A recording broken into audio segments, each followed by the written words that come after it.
todos, bienvenidos a un nuevo vídeo en el que vamos a resolver el examen de Galicia de Química de junio de 2025. Vamos a la pregunta 1, que es de destrezas básicas de la química y reacciones químicas. Nos dice que suponga que usted trabaja en el departamento de emergencias de una fábrica que emplea ácido clorhídrico en el proceso de producción y debe elaborar un procedimiento para neutralizar el ácido en caso de derrame accidental, por lo que dispone de una gran cantidad de disolución de hidróxido de sodio en el almacén de la fábrica. La reacción entre ambas sustancias genera un producto inocuo. Claro, ácido clorhídrico más hidróxido de sodio genera una sal, que es cloruro de sodio y agua. Sin embargo, usted sabe que mezclar directamente un ácido y una base fuerte desprende una gran cantidad de calor, que podría elevar la temperatura del derrame hasta límites peligrosos. Es decir, que puede generar demasiado calor, demasiada energía, y eso puede ser peligroso. Por ello es importante cuantificar el calor desprendido en el proceso de neutralización, teniendo en cuenta las condiciones de trabajo de la fábrica. Todos los productos que se almacenan a 25 grados en disolución, la concentración de la disolución de hidróxido de sodio es 1 molar y la del ácido clorhídrico es 2 molar. Ahora que nos dicen que diseñemos un aparato para determinar de forma aproximada la entalpía de la reacción de neutralización de ácido clorhídrico con el hidróxido de sodio en condiciones del supuesto vertido a 25 grados. Y para llevar a cabo el diseño debo escoger el material que considere más apropiado, que se indica a continuación, y describir cómo sería el procedimiento que realizaría para determinar la entalpía en el dispositivo diseñado.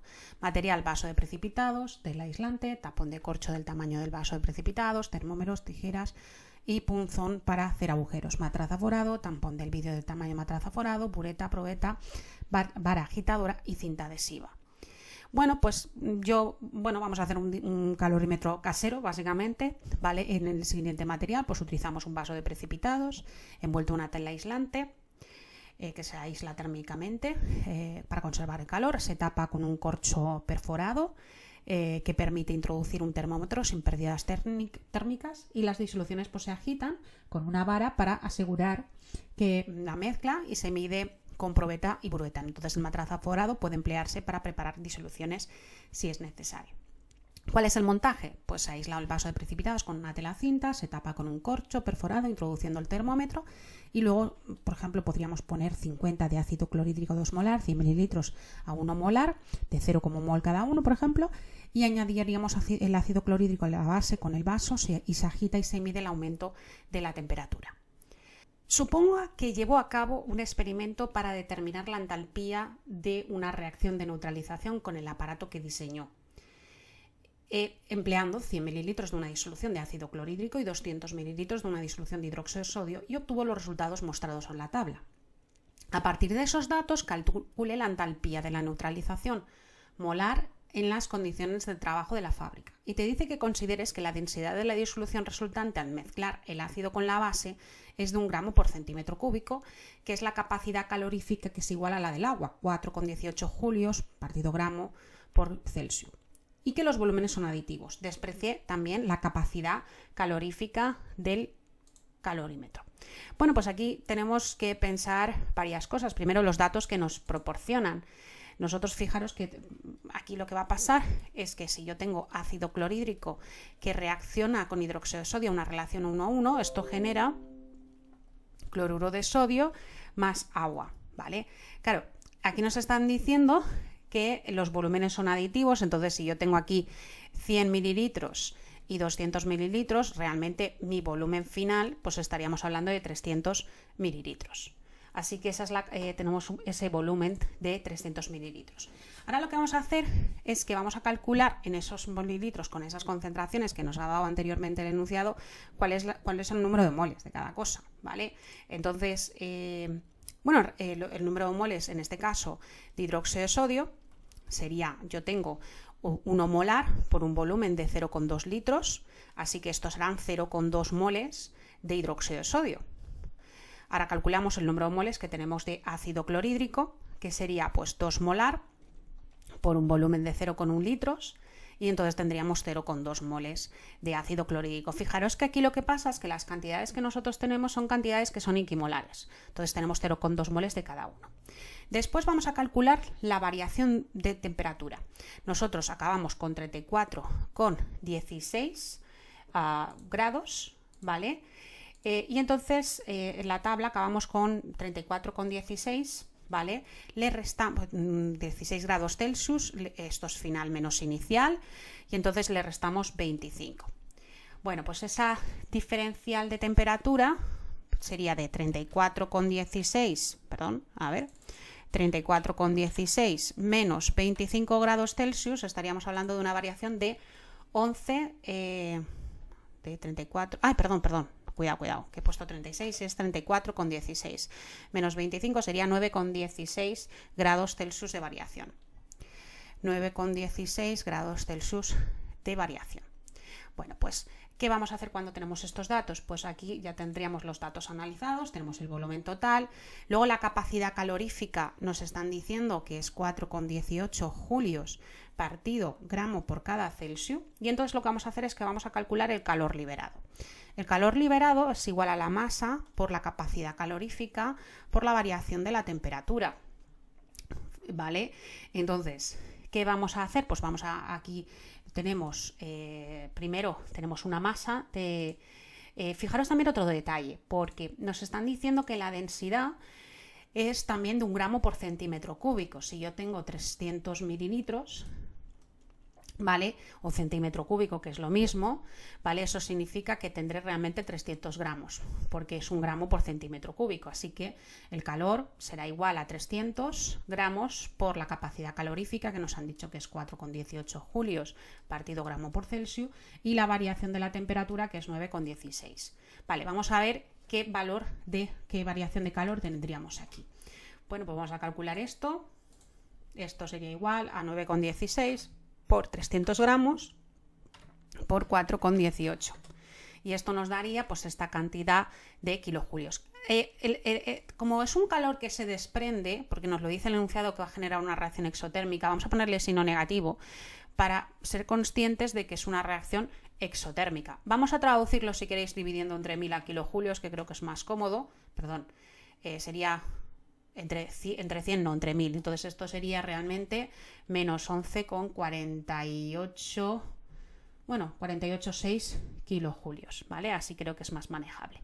Y ahora vemos que los moles los tenemos que calculados, vemos que esa relación con cantidades equimolares de 0,2, 0,2, pues podríamos calcular a través del calor, podríamos calcular ¿el qué? Pues la entalpía de la neutralización. La entalpía de la neutralización será el calor partido el número de moles.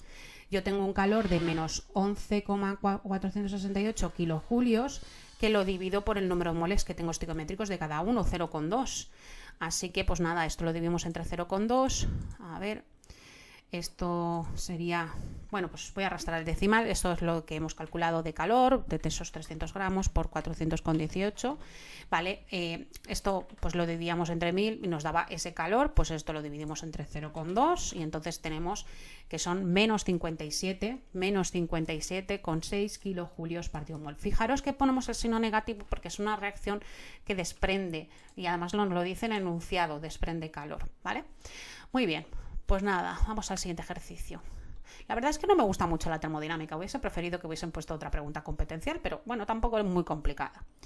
En el caso de un vertido accidental, se trabajaría con grandes volúmenes de ácido y base. ¿Alteraría este hecho la temperatura máxima que podría alcanzar la mezcla de neutralización? Teniendo en cuenta esto, discutir razonadamente si se considera que esto es un buen método de neutralización.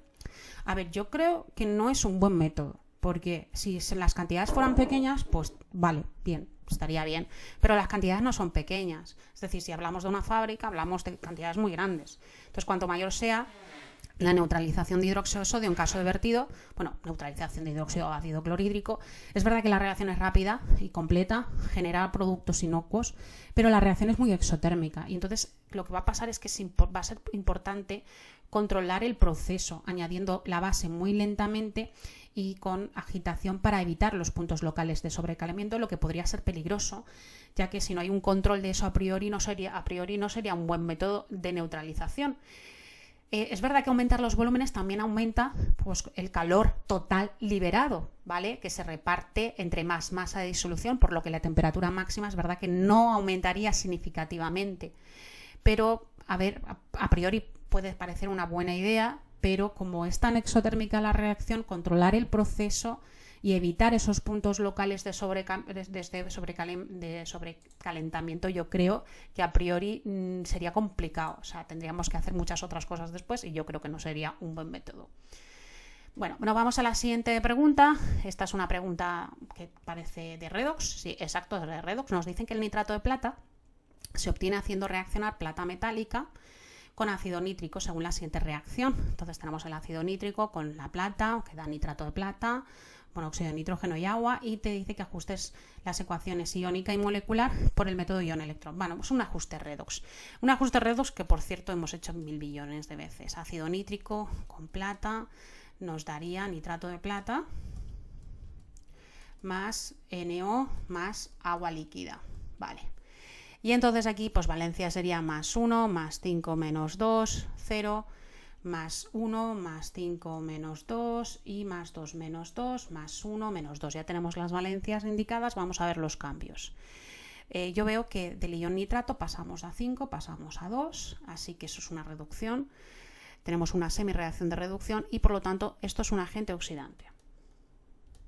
Luego tenemos la plata que pasa de 0 a más 1, hay un incremento de valencia, por lo tanto esto es una reacción de oxidación, ¿vale? Perdón, oxidación con una C, que siempre me pasa lo mismo, siempre pongo oxidación con 2 Cs. Oxidación. Entonces es una oxidación y entonces esto es un agente reductor. Bueno, ya tenemos identificado agente oxidante, agente reductor, vamos a disociar. Tenemos la plata que pasa a ion plata. Yo personalmente no suelo poner valencias aquí para que no haya confusión. Las valencias se las he puesto en la reacción anterior. Así que lo de la plata sería, pues como hemos dicho, una semirreacción de oxidación. Y luego tengo el nitrato que da lugar a monóxido de nitrógeno, que es una reducción. Acordaros una cosa importante que decimos muchas veces en clase. Los óxidos no se disocian, ¿vale? Cuidado que aquí hay una cagadita muy importante. Vamos a ajustar el balance de masas. Primer paso, ajustamos el oxígeno con agua. Aquí tengo 3 y aquí tengo 1, así que voy a poner 2 moléculas de agua. 2 por 2, pues luego ajustamos hidrógenos con protones, 4 protones. Y con esto tendríamos el balance de masas. Ahora vamos al balance de cargas. Yo aquí pondría un electrón para que más 1 menos 1, 0, y aquí se quede 0. Y aquí la carga del ion es menos 1, esta es positiva, 4 positivas y aquí no hay ninguna carga iónica. Así que lo que voy a hacer es sumar 3 electrones, porque menos 3 menos 1, menos 4 más 4, 0. Para transferencia electrónica, esto lo multiplicaré por 3. Así que tendré en la reacción iónica, tendré 3 de plata, más 4 protones, más un ion nitrato. Nos vamos al otro lado, 3 iones plata, más 1 de monóxido de nitrógeno, más 2 de agua. Y entonces esto será nuestra reacción iónica ajustada. Vamos a la molecular, que básicamente consistirá en trasladar los coeficientes de la iónica a la molecular.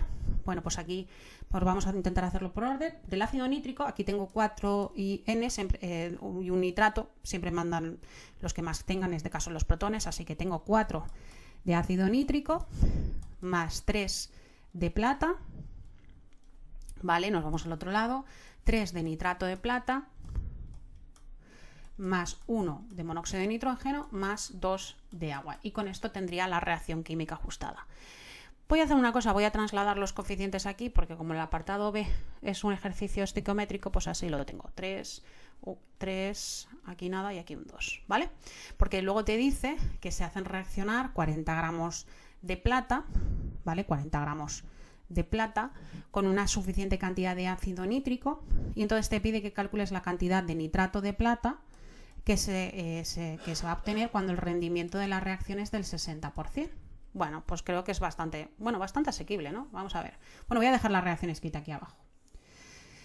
A ver, bueno, la dejamos aquí escrita. Primero vamos a calcular los moles de plata. Los moles de plata. Esto se puede hacer por factores de conversión. Yo lo hago por fórmula porque creo que la entendéis mejor. Las dos cosas serían válidas, ¿eh? Bueno, aquí más que masa, ponemos masa atómica. Entonces, la masa de la plata serán 40 gramos, que le dividimos por la masa atómica de la plata, que sería 107,9. 107,9 gramos partido mol. Bueno, este dato nos lo dan, no está en el enunciado, pero nos lo dan. Así que nada, vamos a hacer esto. Esto sería 40 partido entre 107,9 y entonces esto tendríamos que el número de moles sería 0,3707 moles. Establecemos relación de la plata ¿vale? Dividido entre 3 con los moles de nitrato de plata, que lo dividimos entre 3. Básicamente eso significa que los moles de uno y los moles de otro son los mismos, porque 3 partido 3 se va. Así que los moles de plata, de nitrato de plata, en realidad son los mismos moles de plata, que serán 0,3707 moles. Ahora lo que vamos a hacer es que vamos a calcular la masa en gramos del nitrato de plata, al 100% de rendimiento, ojo, y entonces esto sería 0,3707, que lo multiplicamos por pues 107,9 más 14 más 16 por 3. Todo esto son gramos partido mol y calculamos esa cantidad a un rendimiento de 100%. Por 107,9 más 14 más 16 por 3. Cerramos paréntesis. Ahí, venga. Y entonces tenemos que son 62,98 gramos de nitrato de plata producidos. Pero, ¿cuál es la masa en gramos de nitrato de plata si el rendimiento es del 60? Bueno, esto significa que esta cantidad la multiplicaríamos por 60 partido 100. Y entonces eso significaría que obtendríamos 37,79 gramos, 37,79 gramos, en este caso de nitrato de plata a un 60% de rendimiento. Y bueno, como veis, pues es un ejercicio estándar, pues lo mismo de siempre, no tiene ningún tipo de dificultad. Bueno, vamos al siguiente ejercicio.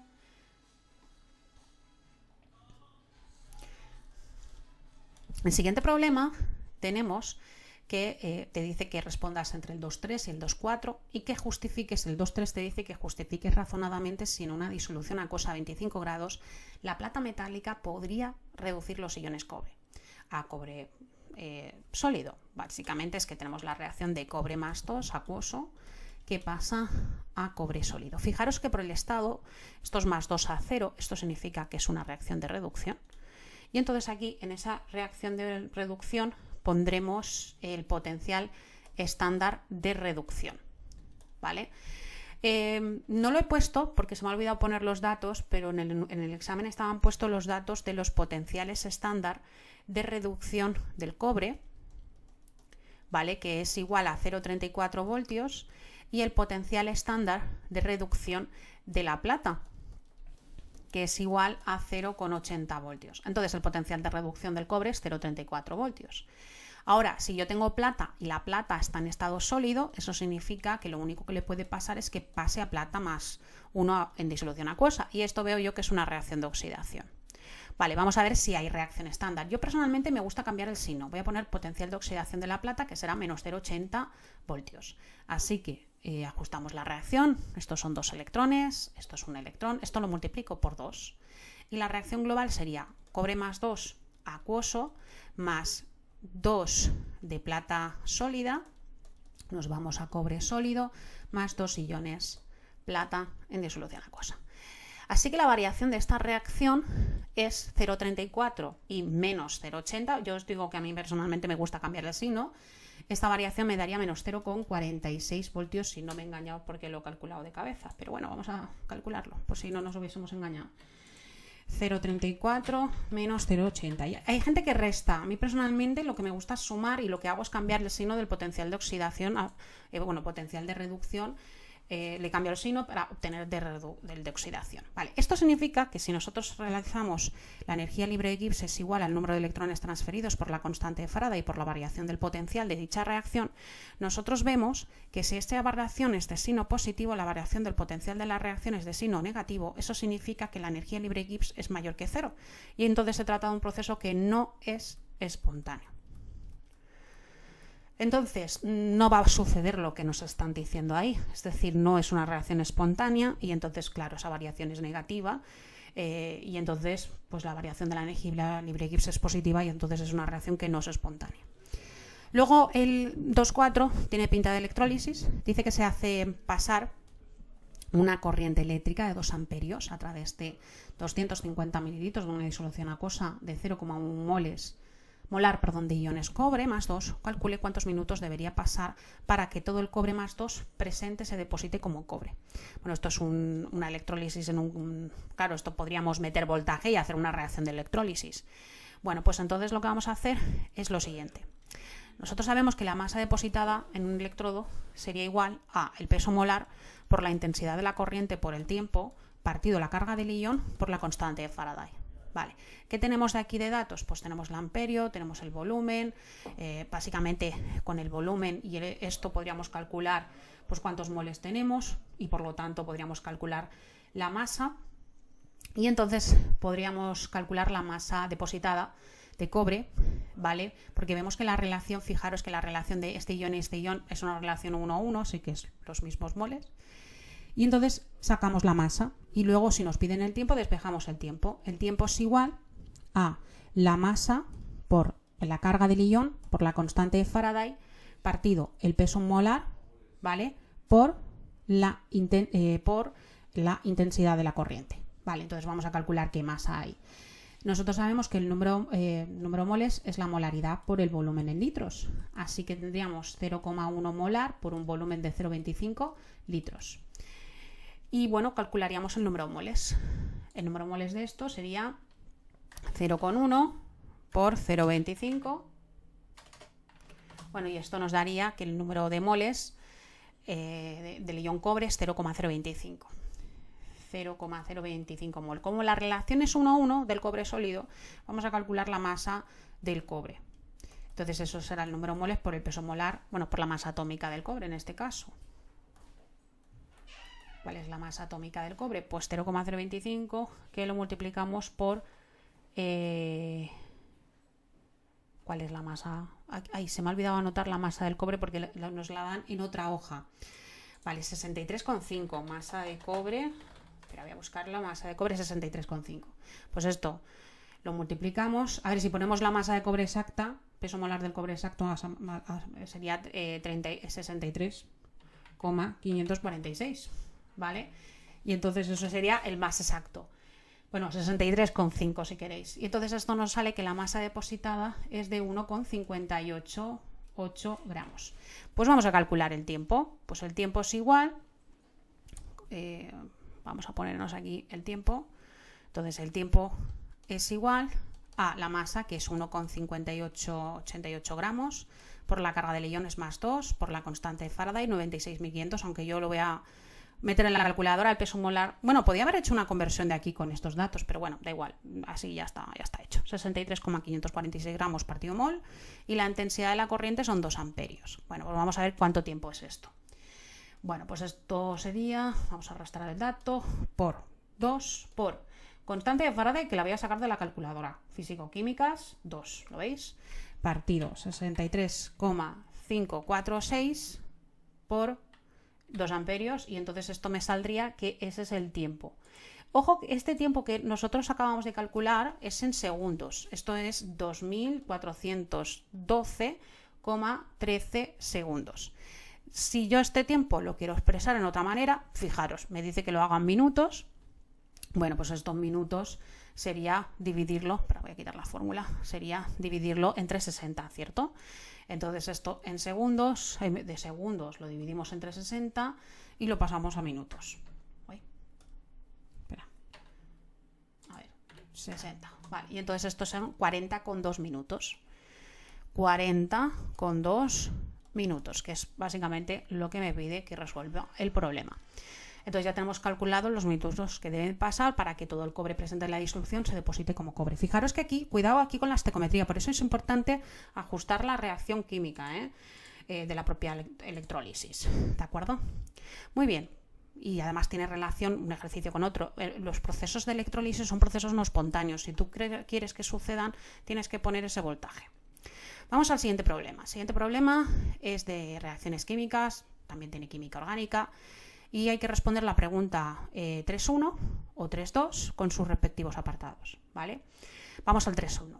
Te dice que se disuelve hidróxido de cobalto en agua a 25 grados hasta obtener una disolución saturada en la que la concentración de hidróxidos es 3 por 10 elevado a menos 5. Determina la constante del producto de solubilidad del hidróxido de cobre a esa temperatura y determina el pH de la disolución saturada. Discuta razonadamente si el hidróxido de cobre será más o menos soluble en agua si añadimos una disolución de cloruro de cobre, una sal muy soluble en agua a 25 grados. Bueno, pues entonces Vamos allá. Aquí yo tengo que es hidróxido de cobalto, ¿vale? Sólido. Esto es una base, esto vemos que es una sal poco soluble en agua, un equilibrio químico de su precipitación. Entonces tendríamos cobalto acuoso más 2 dihidróxido acuoso. Vamos a hacernos el equilibrio. Esto tendremos una concentración inicial, una concentración en equilibrio. Esto es un sólido nada. Y esto será S de solubilidad y 2S. S y 2S. Así que la KPS de esto, KPS sería igual a la concentración del cobalto más 2 por la concentración de hidróxido elevado a 2. Si sustituimos, la KPS de esto será S por 2S al cuadrado, o lo que es lo mismo, 4S al cuadrado por S, pues 4S al cubo. Esa sería nuestra relación. Cuidado, si nos dice, hasta obtener una disolución saturada que la concentración de hidróxidos es 3,15. Vale, eso significa que la concentración de hidróxidos es 3,15. Eso quiere decir que todo esto que tenéis aquí, que es el 2S, esto es igual a 3 por 10 elevado a menos 5 molar. Por lo tanto, la S será 3 por 10 elevado a menos 5 molar, que lo dividimos entre 2. Así que será 1,5 por 10 elevado a menos 5 mol partido litro. Vale, eso ya tendríamos la solubilidad. Y entonces aquí, ¿qué significa? Que podemos hacer K4, que lo multiplicamos por 1,5 por 10 elevado a menos 5 y lo elevamos al cubo. Y bueno, pues ya tendríamos prácticamente calculado la KPS. Perdón, he puesto KPS.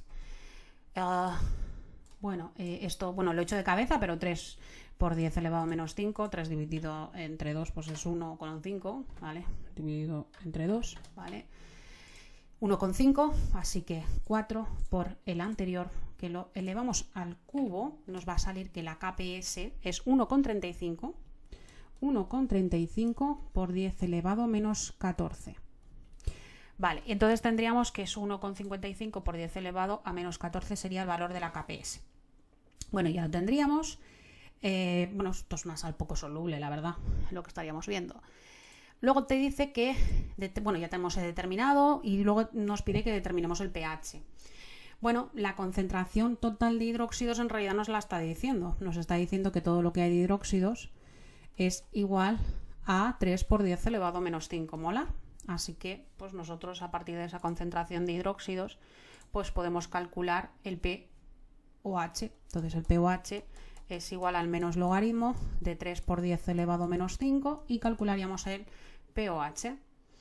Entonces sería, pues esto es menos logaritmo en base 10 de 3 por 10 elevado a menos 5, 3 por 10 elevado a menos 5, que sería un pOH de 4,52.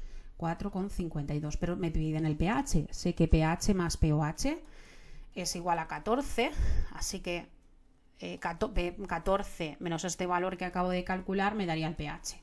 Entonces, 14 menos el anterior, pues el pH es de 9,477.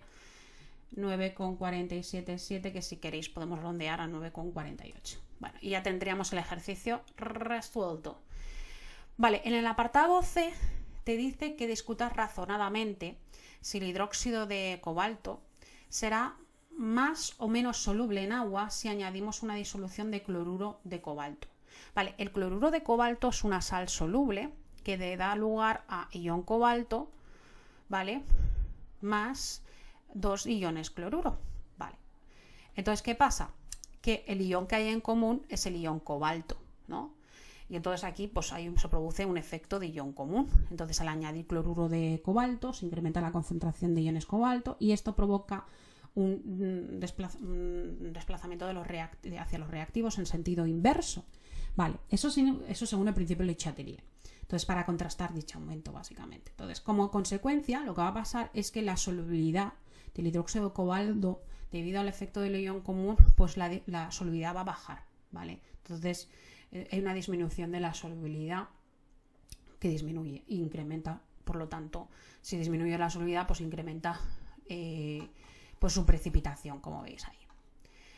Muy bien, pasemos al siguiente problema, que es el problema 3.2. Bueno, problema 3.2, se disuelve escriba las fórmulas semidesarrolladas de los siguientes compuestos, identificando y nombrando el grupo funcional principal de cada uno de ellos. Nos ponen aquí propanal, etanoato de propilo, dimetiléter y 2-buteno. Bueno, pues esto es bastante asequible.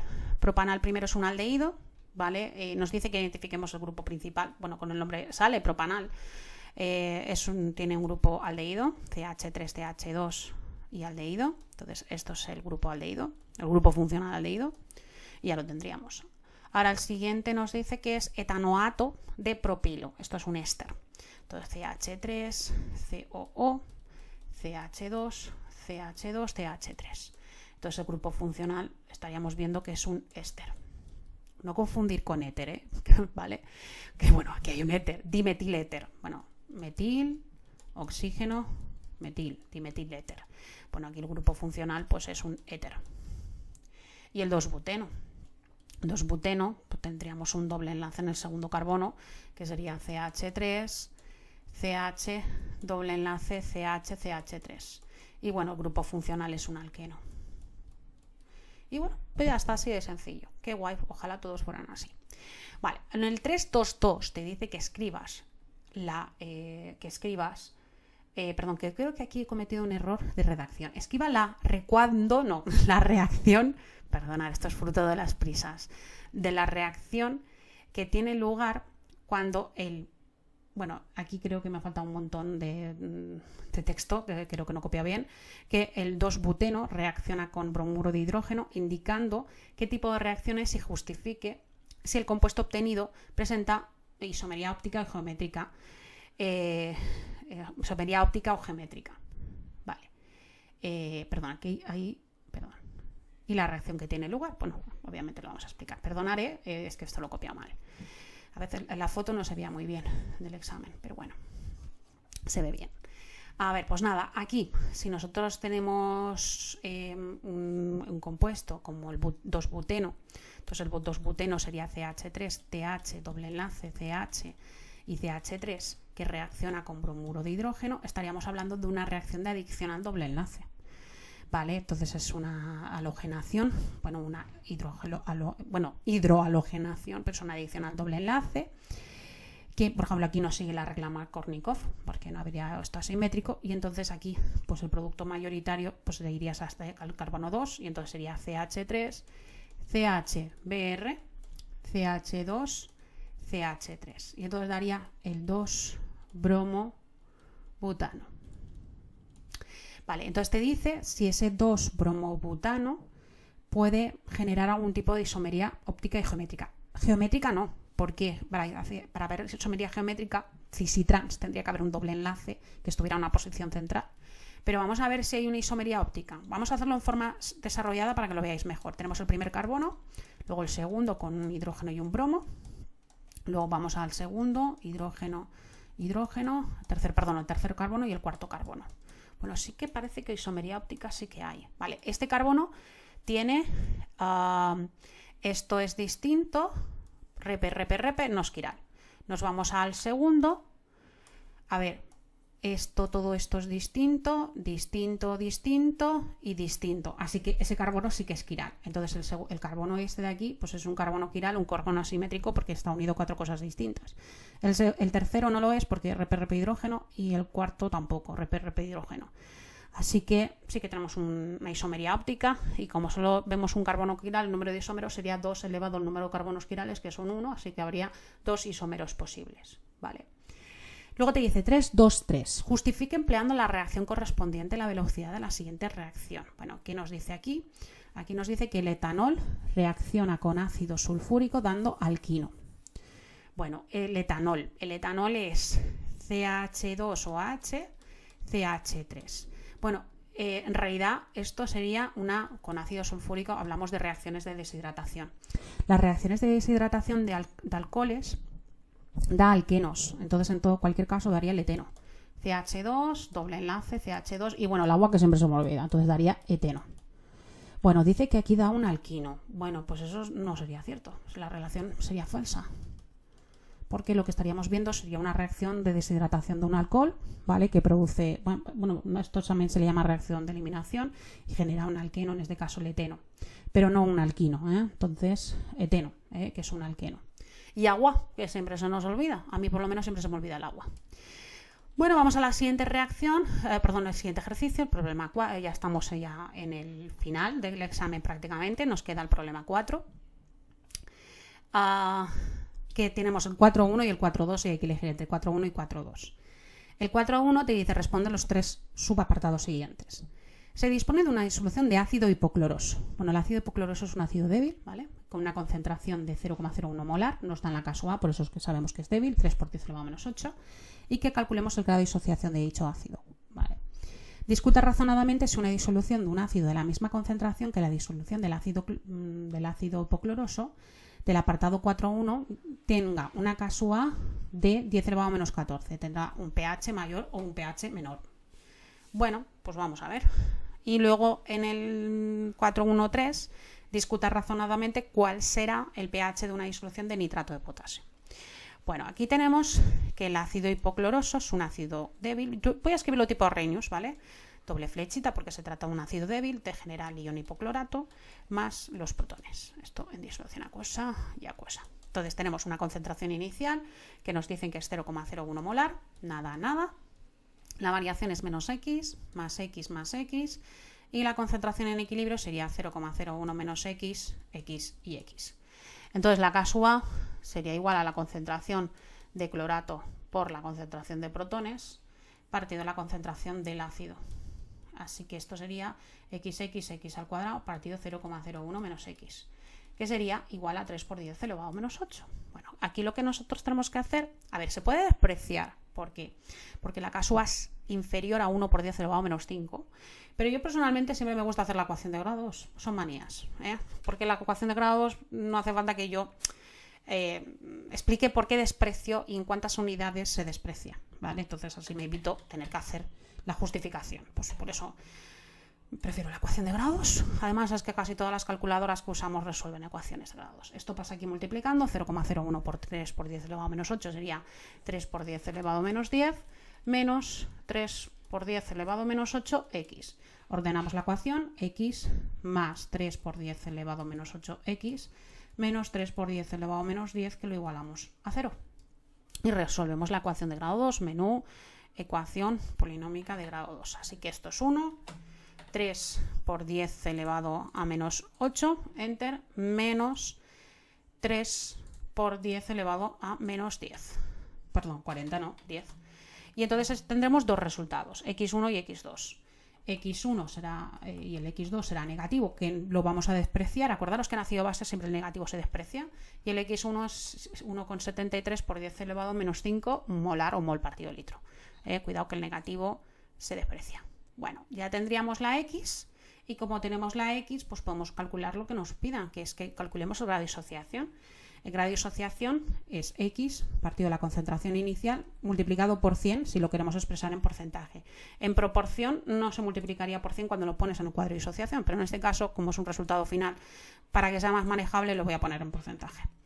Así que será 1,73 por 10 elevado a menos 5 partido concentración inicial, que era de 0,01. Vamos a multiplicarlo por 100. Ya os digo que en el cuadro no se pone, pero como es un resultado final, voy a ponerlo. Esto sería 0,173% sería el grado de disociación en porcentaje de este problema. Y ya lo tendríamos resuelto.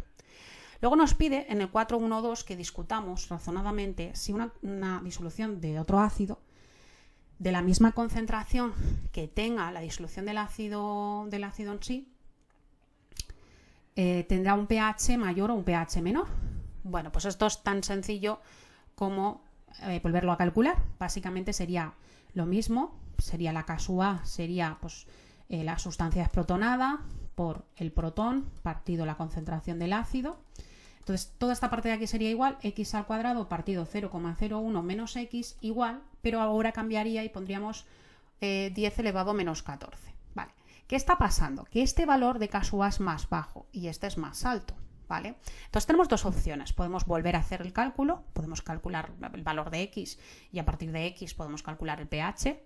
O sea, es decir, podríamos hacerlo nuevamente, el ejercicio, ¿vale? Y ver que el pH nos va a salir que es menor, porque aquí lo que tenemos es que tenemos una constante, que la constante, lo que está pasando es que la constante, estamos viendo que la constante de este ácido está siendo menor, porque por ejemplo el otro ácido pues está siendo un 3 por 10 elevado a menos 8 y el otro está siendo 10 elevado a menos 14. Está siendo menor. Entonces lo que tenemos que averiguar es si el valor de X que nosotros obtenemos, si es un valor de X más pequeño o más grande.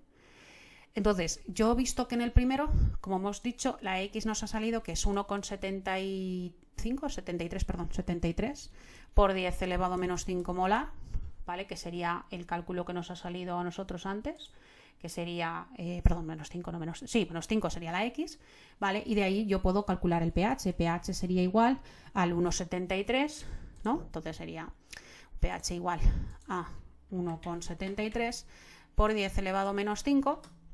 Y entonces aquí, pues nada, ponemos menos logaritmo en base 10 y entonces de este valor de 1,73 por 10 elevado a menos 5, pues faltaría el 10. Y ya os digo que esto no hace falta calcularlo, pero es una comprobación, esto nos daría un pH de 4,66, ¿no? Ahora bien, claro, si tú haces ahora este otro cálculo y lo haces una ecuación de grado 2 distinta, ¿qué va a pasar?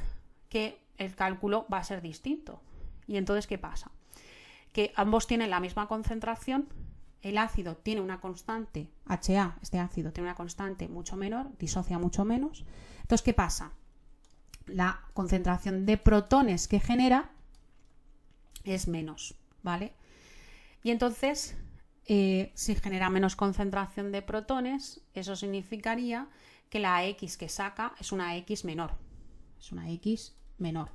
Entonces, si la X es menor, es decir, si por lo tanto, ¿qué va a pasar? Que el pH de la HA pues va a ser un pH más alto. Es decir, lo que nos va a pasar es que el ácido HA, o sea, el HA tendrá, o sea, fijaros aquí que sería el mismo cálculo. Podemos volver a hacer el cálculo, de hecho no habría problema, pero el ácido HA tendrá un pH, ¿vale?, mayor que el del ácido perclórico. ¿De acuerdo? Entonces, el pH será mayor, es menos ácido, ¿vale? Menos cantidad de X, menos cantidad de protones, un pH más básico, o sea, menos ácido, pH mayor. Y luego, como la casoa del ácido perclórico, del hipocloroso, es mayor que la del otro, pues está más disociado y entonces la concentración de los protones será mayor y por lo tanto el pH menor. Bueno, entonces nada, pues sería esto.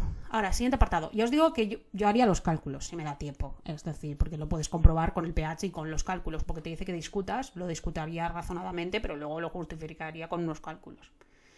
Luego te dice, discuta razonablemente cuál será el pH de una disolución de nitrato de potasio. Bueno, esto es un ejercicio que sabéis en clase que esto es vomitar esto y ya está. Tú pones la sal, nitrato de potasio, te da ahí un potasio y un nitrato.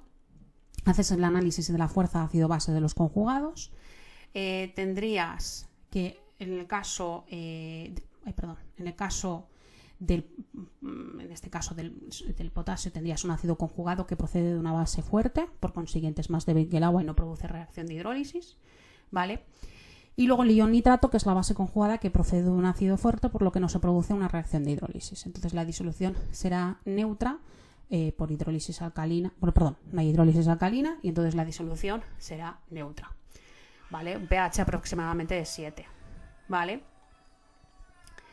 Y poco más. Vamos al último ejercicio y ya nos lo acabamos. Aquí te dice que hagas la estructura de Lewis de la molécula del tetrafluoruro de silicio y en base a la teoría de repulsión de pares de electrones de la capa valencia justifique su geometría electrónica y molecular.